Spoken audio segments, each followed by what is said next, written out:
do tamanho da reserva. E aí o polo naval pode se instalar aqui. Né? Então é um processo que está muito dominado pelo Estado. Então a gente tem dificuldade. Agora tem muita reivindicação de algumas áreas pela constituição de reservas, de fundo de pasto inclusive. Lá em Barra, que é um município da beira de São Francisco, tem o que a gente chama de brejos da Barra, né? São os brejeiros. Eles são áreas de fundo de pasto. E o pessoal entende que para preservar aquela área, eles vão precisar de uma reserva. Então, nesse movimento de constituir a reserva dos brejos da Barra, né?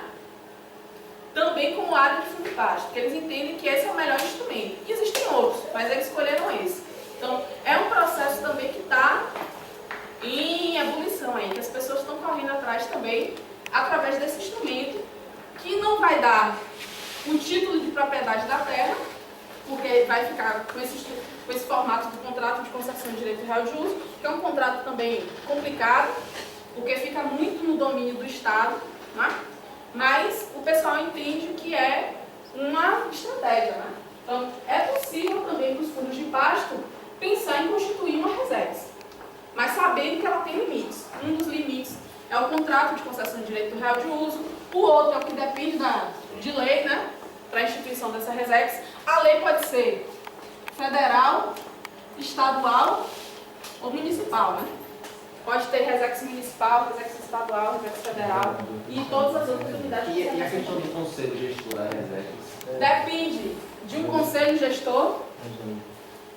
E nesse conselho gestor não entra só a comunidade, entra gato, cachorro e papagaio. Né? O prefeito entra, o vereador entra, o empresário entra, o comerciante entra. Todo mundo que tiver interesse no uso daquela área vai entrar no conselho de especulação dessas áreas de construção indevidas, né? E aí o que vai acontecer? A natureza vai se rebelar contra isso, vai vir chuva, consequentemente a lama vai levar muita gente, como aconteceu na região de Petrópolis, no Rio de Janeiro e outras cidades. Então a gente precisa estar bem atento para isso, e quando eu digo isso é porque a gente está no pleito esse ano. Esse ano a gente vai estar no pleito, cada um aqui vai estar votando, não. Até escolher não. Né? Eu não estou aqui para falar sobre nomes, né?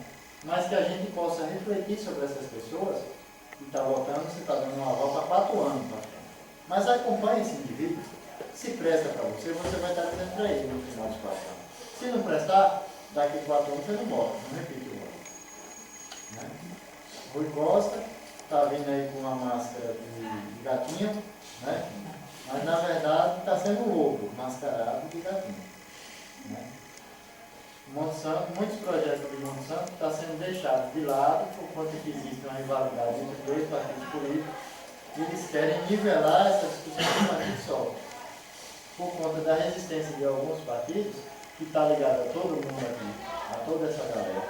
A maior parte dos projetos está ligada a essa galera que está aqui, né? Por conta desse partido não ter aceitado essas propostas dele, né? Ele tesourou um meio mundo do projeto que estava vindo com inclusive facturação de curso, uma série de outras coisas. Então, cada nós está de olho arregalado em cima desse povo. A gente dá uma bala para um sacana desse, para depois ele esculhambar tudo que a gente pronto está tentando trazer aqui no município. Cabe uma avaliação em cima disso também. Nos indivíduos falar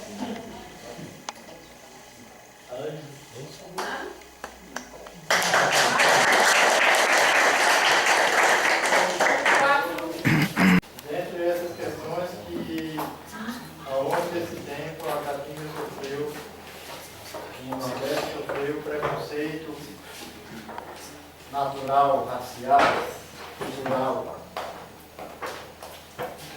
Porque a imagem que se passa do Nordeste é daquela coisa inviável, né? Inviabilizada. Né?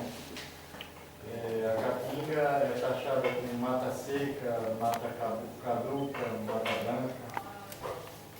E esquecem que com 15 dias depois que a chuva caiu no chão, acontece o milagre do sertão.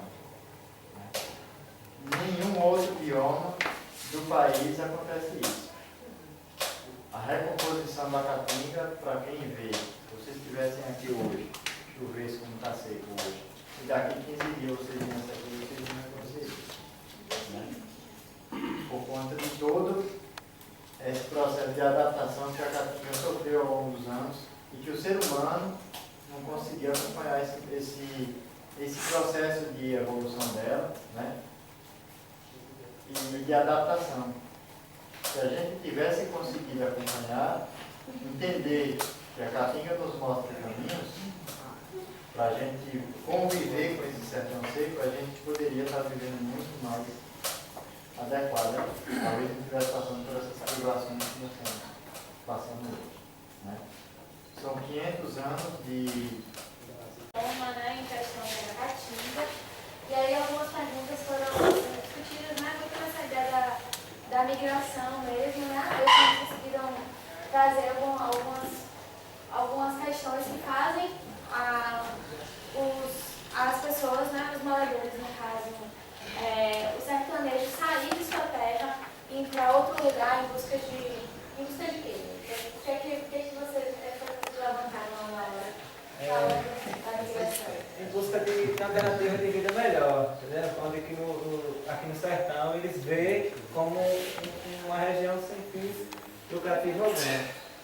Aí uma solução que a gente tirou, que esses jovens acham que São Paulo é melhor de se viver do que aqui a região onde a gente convive, é pela falta de trabalho na Caatinga. E outra coisa também é a falta das políticas públicas. Como assim políticas públicas? A falta do governo estar se preocupando. A ocupação na Caatinga do Estado brasileiro está aqui com 10%, outros dizem 11%.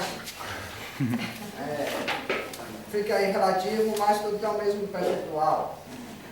Em que o Ceará, a maior parte é coberto pela vegetação, a Bahia tem 54%. E vai passando, em que a menor área é, por exemplo, por incrível que pareça, do Maranhão, que é 1%. Enquanto o norte de Minas Gerais tem 2% da Caatinga. No século XX, a Caatinga foi vista como um espaço problema.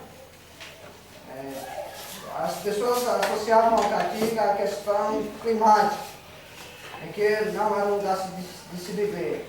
Isso deveu-se muito à venda de imagem do Nordeste. Por exemplo, a gente vê que a Amazônia, por exemplo, é só a questão florestal.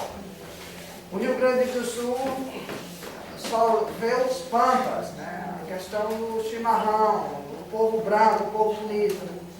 A questão de São Paulo, durante muito tempo, a questão leiteira, a questão de Minas Gerais, o café. Então, essa rotulagem que cada região ganhou, em outras palavras, pode se chamar de venda de imagem.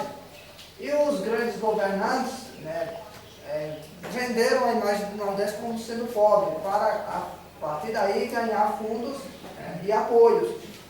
Mas isso só beneficia não ao pequeno, mas os grandes. Porque quem é que vai se beneficiar com, por exemplo, né, a desgraça do pequeno? Os grandes. Por que é que uma humana acha de vir para os municípios que têm os piores de BH? Porque se ela fosse, por exemplo, para um senhor do bom fim da vida, ela não teria tanto sucesso, tanto projetos pequenos, quanto se ela fosse para Pijique ou Conceição. Então isso é bem visível na Caatinga, né? Relacionado a isso, tem as desigualdades sociais, que é ocasionado pela concentração de terras, que isso ocorre pelas ausência de política pública para o campo, fazendo isso tudo o êxito rural, muito isso nos anos 40, e agora existe uma nova palavra, assim, a gente até brincando, que é o êxito capital. O cara sai do campo para ir para o campo de Minas Gerais, e não mais para a cidade, em busca não tão somente do dinheiro. Isso já seria, a gente brincar, né, o êxito capital. Aí a desertificação